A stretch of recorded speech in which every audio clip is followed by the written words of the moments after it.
This is Sunday. Friday was my last day at work. I was allowed to leave early. Full time. You might think one would have to be unspeakably mad to do something like this. Luckily I am. My faith is in your hands now. It would be nice if you would consider supporting me on Patreon. That helps a lot. No pressure though, no one can force you. But if you want to support me on Patreon, that would be nice. No pressure. Sending the pip cylinder to Emot Racing for replating. And the plan now is to start playing with the brute force concept engine again. We need to make some adapter plates to mount it up to the dyno cradle.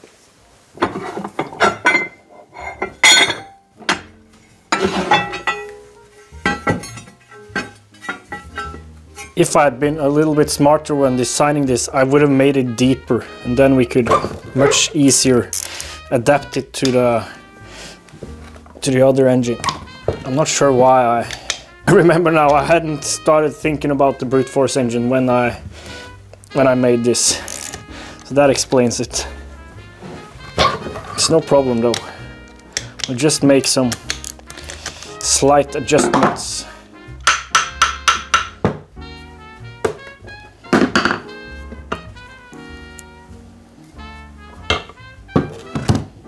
You can see the problem here. If I want this to line up with the crank, well, there's no room because of this.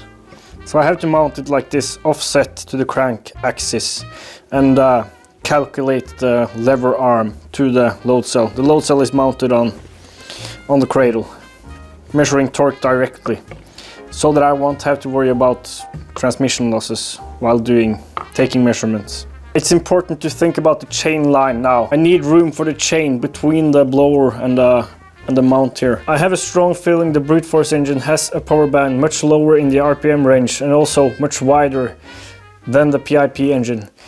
We need to put in some lighter springs here with this amount of reduction.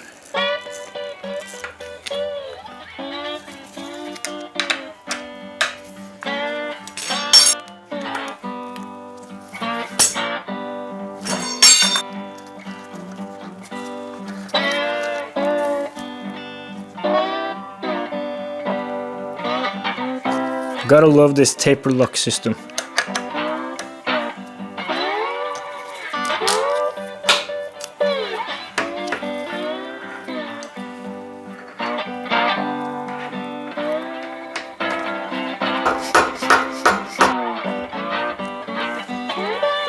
Taking out the stock springs from the Piaggio clutch, and I'm replacing them with much softer springs.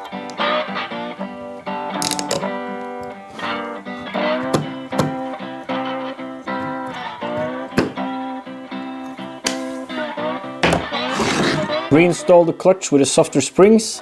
I need to start designing the mounting plates, but my girlfriend is using the office, or where my computer is at.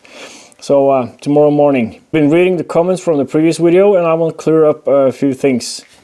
Yes, it would be much smarter to put a known good engine on here with known gearing and test the dyno, and I'm probably going to do that. There's also been a few comments about me being more of a theory guy and lacking the experience in two-strokes, and that's absolutely true.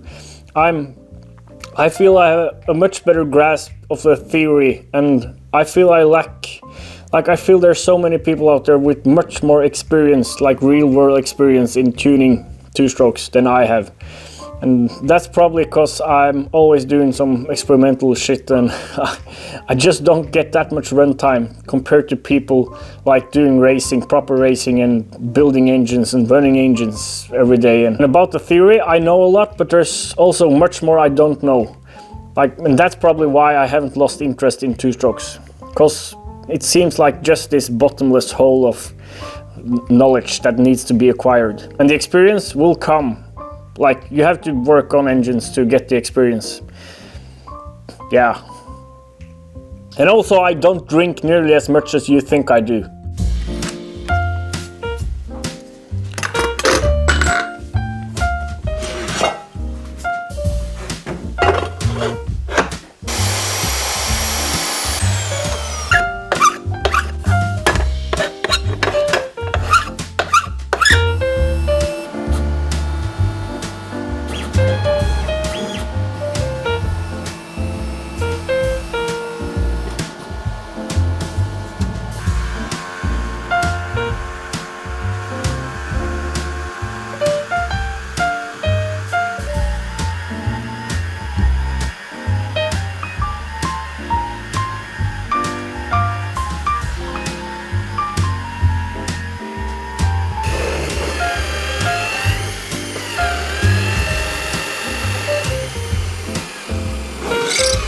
This video is sponsored by NordVPN. NordVPN lets you surf the web safely without people spying on you. They create an encrypted tunnel for you to travel in so no one can see or steal your data. If you enjoy being spied on and people stealing your data, there's still a bunch of stuff in it for you. Choose from 5,000 plus servers in 60 countries. You can appear to be from wherever you want. This means you can access movies, games, shows, etc. that aren't really available in your country. Or if you're traveling abroad, you can access stuff that's available to you at home, but not in the country you're traveling to. Some services are cheaper in other countries. You can take advantage of that. As your internet service provider can't see what you're doing, they can't throttle your connection while streaming, as some of them do. You'll have max quality all the time.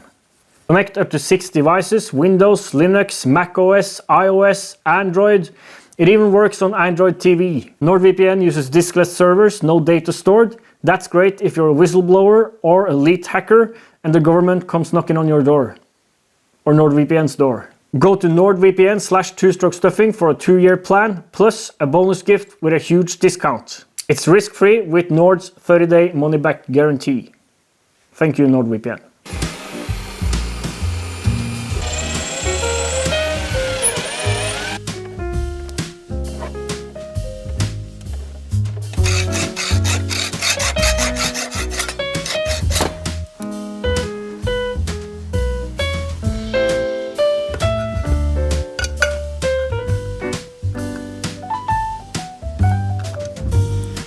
Locating dowels.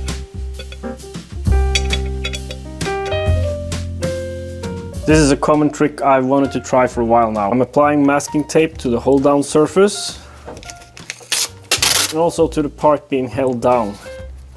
Then I'll apply some glue between the two parts. Clean the surface with acetone before I apply the tape so that it would grip properly.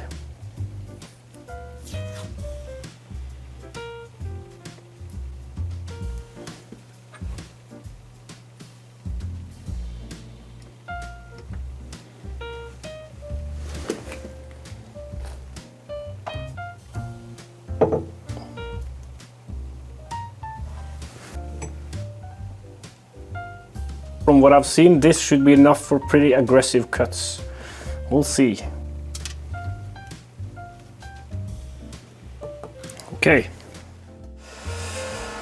Crossing fingers.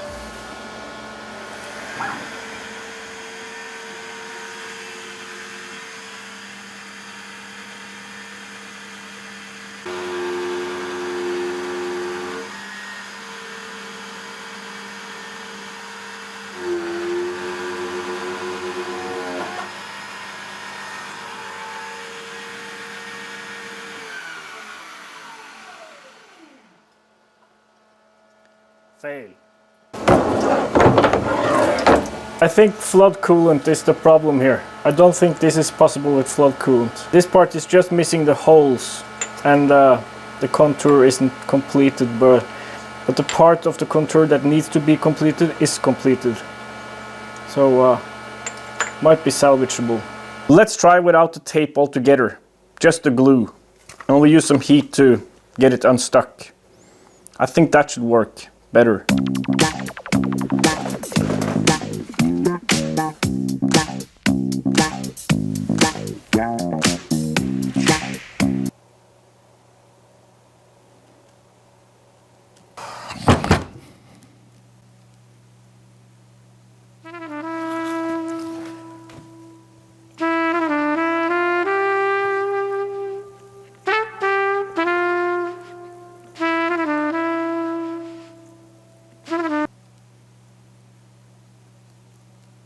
I had to disconnect one of the parallel port breakout boards. Luckily that was the breakout board that drove the A-axis. It's probably why the A-axis stopped working. Anyways, we're back in business. I'll try just gluing it down now without any tape and we'll see what happens.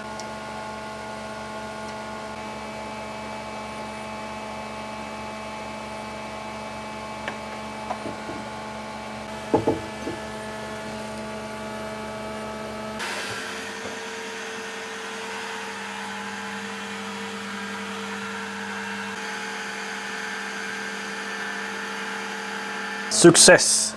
Now let's see if we can get it off that plate. That wasn't too much hassle. Much better than the part coming loose. All 3 parts are done. I didn't even have to use heat to get them off the plate. So glue and no tape, that works great. Just some slight persuasion with a hammer and they knock loose. Let's get them mounted to the engine and to the cradle and see if we can manhandle that cradle into the dyno frame.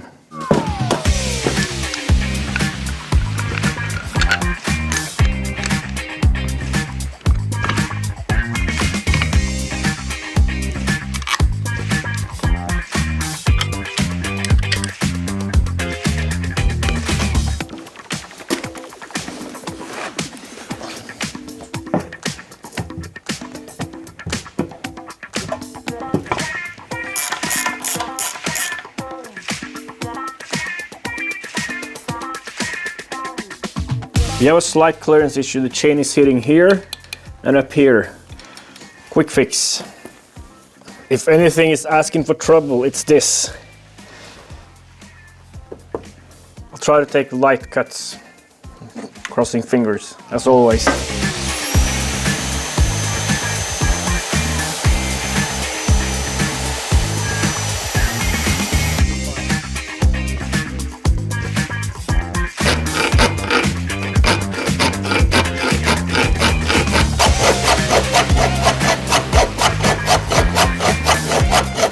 Clearance.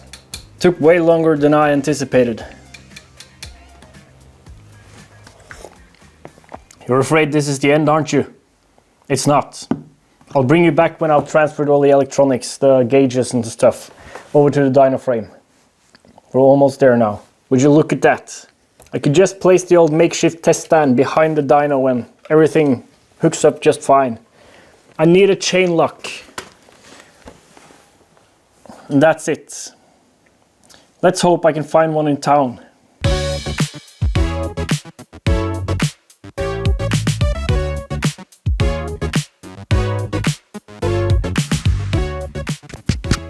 I'm hoping this is on now.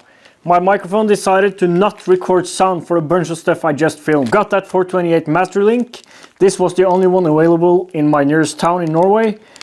And it turns out that 428 O-ring chain master links won't fit regular 428 chain. Hooray!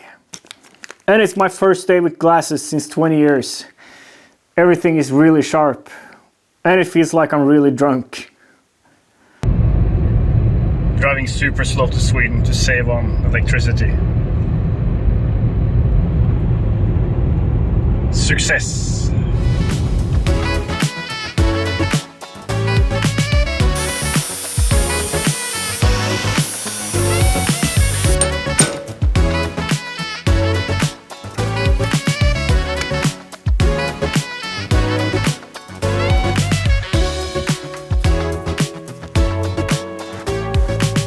Now it's just a matter of waiting for the coolant to heat up and then start it.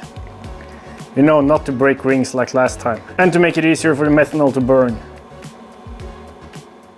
Might be a good time to do a little refresher.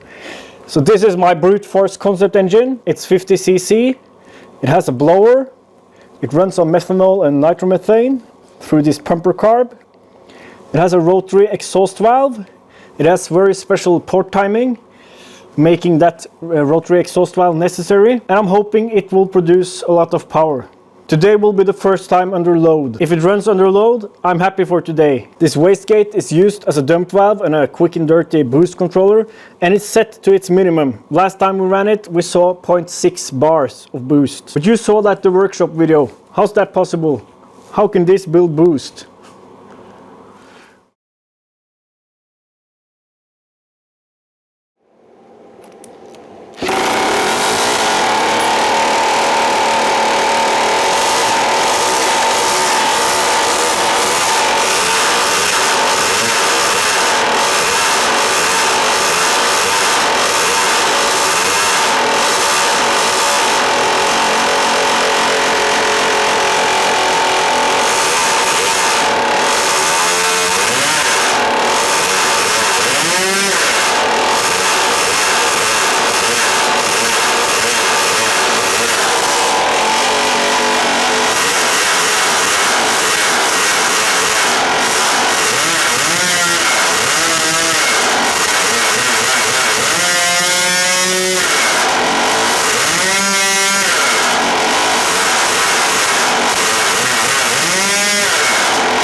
There's not much to say here. It just runs great. Runs great. No problems at all under load. It's time to hook up the electronics and see what kind of power we're making. See you next time.